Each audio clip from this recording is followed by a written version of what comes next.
Jana nilipoongea, rais ndiye anataka kuchukua 5 acres hapo Bongo Forest, ajenge hoteli na anajengewa na ile watu wanajenga stadium ile ya Talanta hela, ndio iserve hiyo stadium.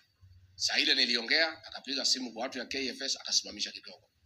So wewe rais, usijaribu kurudi kwa hiyo msitu, tutakuanika tena. Si ndio? Hiyo ndio kazi yetu sasa. Hiyo ndio kazi yetu. Na watu wananipatia maripoti, silali. Hata watu wako ndani ya serikali ndio wananiambia. Kwa sababu hata hao wamechoka. Mashamba yote amechukua. Pale Davivi Naivasha amechukua. Pale Narok ya Wakipsigis watu yao amechukua. Hii forest anataka kuchukua. Kedong amechukua. Pale Meru iko hoteli amejenga, kati ya hiyo county nzima iko barabara tu ya kwenda kwa hiyo hoteli ndio inaendelea. Hata mimi labda nitafaidika kwa sababu niko na shamba karibu na yeye, nitatumia hiyo barabara, lakini haikuwa anakuja kwangu, inaenda kwa hoteli. That is the kind of leader that we have. Finally ndio nimalize, mimi sitaki niseme mambo kupita hapo.